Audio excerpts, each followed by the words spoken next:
You have to sell something to someone. And the best way to let someone know that you have something to sell them is one of two things. You can communicate privately or you can communicate publicly.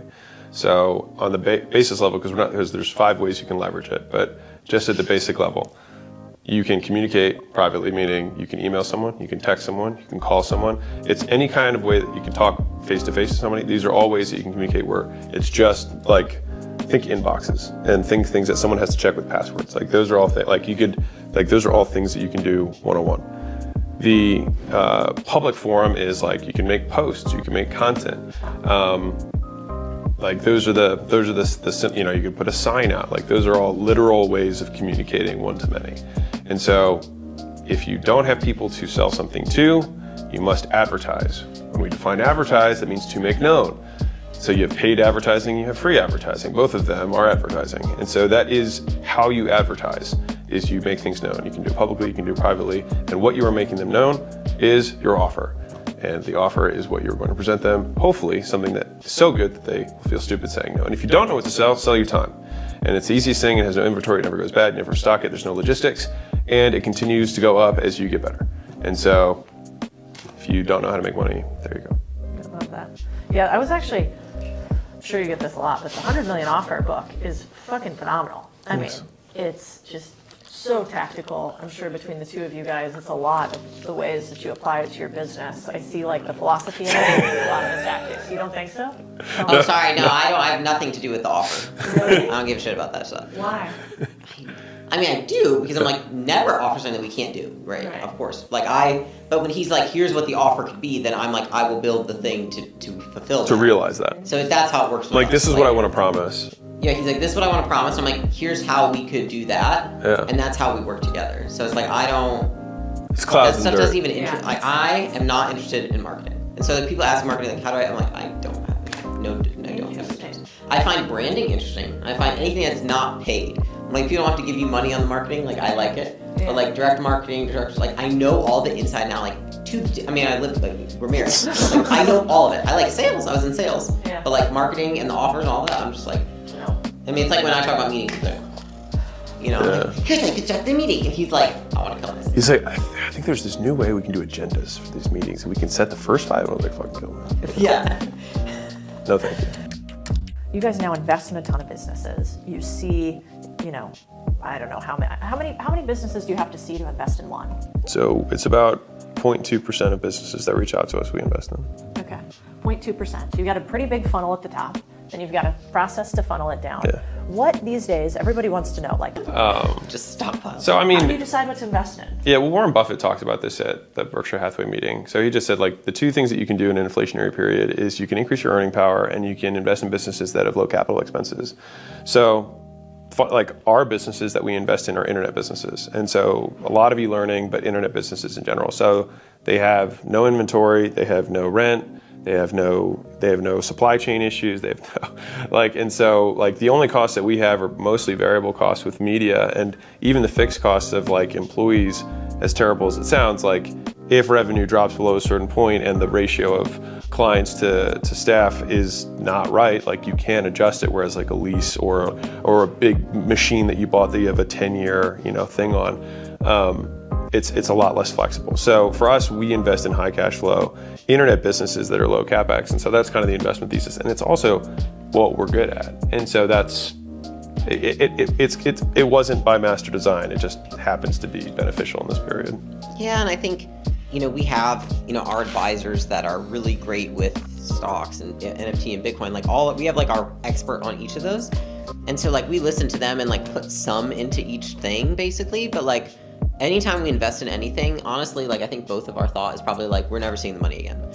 We would only invest an amount where we're it's fucking gone. And that's sometimes a lot of money too, and I'm like, fuck it. It's because we're so focused on the thing that's making the cash flow and the businesses that are cash flowing and investing in those, that, that's what we're really good at. And I just don't, honestly, I'm gonna be really honest, I just find it also fucking boring. I literally, reading about it, I watched a whole day on NFTs, on Bitcoin, all that, and I'm just but I'm so good at this other thing already that I feel so much more fulfillment from it, and I think that if I didn't have that, I would totally get into that stuff, but I do have that, so it's And you make more money in business than you do in investing. Like the equity growth itself is bigger if you're good at it. Do you have a lot of debt? No, I have basically no debt. So it's so interesting because we don't either. Yeah. And so real estate. I have real estate. I have locked in non-variable real estate that cash could completely cover. yeah. And I'll do debt up front for deals for sure. But then I usually Like seller finance debt or things like that. yeah, exactly. Non-recourse. Yeah. Or I might do personal guarantees on like a very small deal if that helps get it done or something. But for the most part, I'm a wuss on debt. But that comes from being like immigrant mentality. You know, my parent, like if I was smart, my wealthiest friends apply debt intelligently. I just don't think that I'm smart enough to be able to model out potentially negative scenarios in order to feel good enough to sleep at night. People talk about like, how do you get good at investing? I was thinking about as we were talking about it, but like, I think one of the things too, and maybe you feel this, is like, I don't even think that we could be good at investing our money because in any scenario where you're fearful. Because I feel like the moment that you're scared, you just are making decisions out of fear, and that's how most people invest. They actually invest out of fear. They're actually like scared of missing out, and so they invest.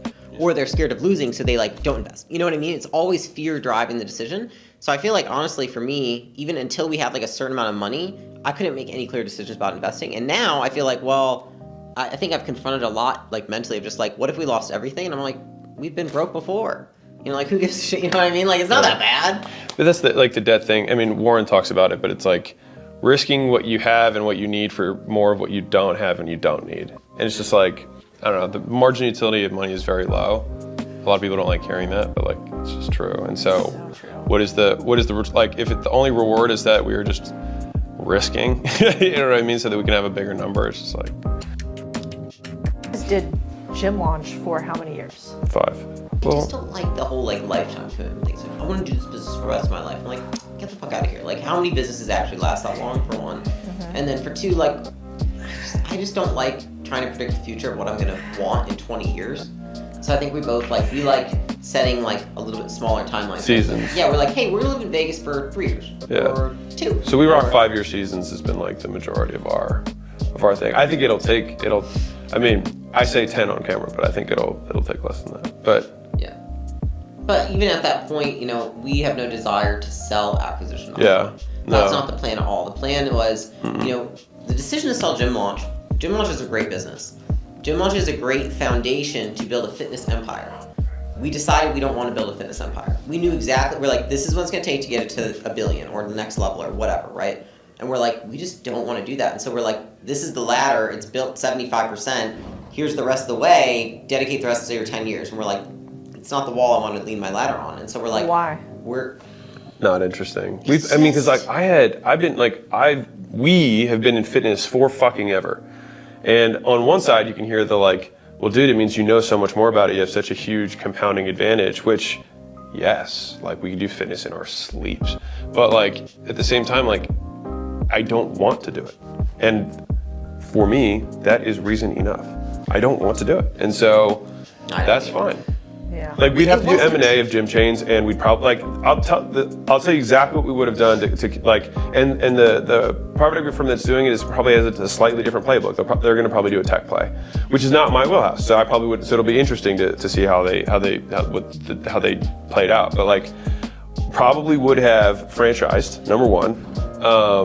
Probably would have acquired some sort of bank or processing to do niche processing for them. So I would own the processing and I would have a percentage of it as well because it's a royalty on top line revenue. Because Gym Launch produced over $1 billion in income for gyms, but we didn't get any kind of percentage on that because that wasn't the model, right? Because I had no way of invoicing for that, right? And so I probably would have some sort of conversion from the front end licensing into the franchise to create a 10-year kind of recurring model, add in the niche banking piece, and then probably just start doing roll-ups on agencies to convert the agency front ends, basically get rid of their back end, use our back end because we made 5 times more per customer than like any of our competitors, and just use whatever their marketing, like keep the face, keep the outbound dialers, keep their ad guys, and then just plug them all into our back end that would then funnel into the franchise. And that would be all I would do, and then, you know, tuck-ins and just like little things that would make sense strategically. But like, man, does that sound boring. It's just like not, and we just didn't want to, I didn't want to be the gym guy. And maybe that's my own thing. I just didn't want to be, I already look like this. So like I would be pegged as gym guy for fucking ever. think to give you context, like Gym Launch was started on accident. Yeah. It accidentally exploded, took us from being broke as shit and having no money to being like extraordinarily wealthy. And we're super grateful for that, but it was never built intentionally. It wasn't like, what do you want to do every day? What do you like to do with your time? What do you see your life? It was like, we're fucking broke, keep going, we're not gonna be broke one day. And so it's like, we never built it to be a business that both of us would like be long lasting, have a drive for. And so just like, it's a great foundation for Fitness Empire. We said we need to build our foundation for the other kind of, like what we really want next. And so we want the machine that builds machines, really. And so that's what acquisition.com is. Yes. So we're like, that's what it is fundamentally to us. We never want to sell it. Maybe it will build other things. And acquisition will own other businesses. And those might get bought and sold. But like acquisition.com will never, because now that we did sell Gym Launch, like I never want to build a team from scratch again. Like, and we're doing with acquisition, and it's like the team we have now is fucking badass. But like, it's just time. You know what I mean? And I'd rather just get the trust and the trench knowledge and the experiences together, and then just keep sharpening the knife of that machine, and then we can, basically, from a tax perspective, like selling just never makes sense.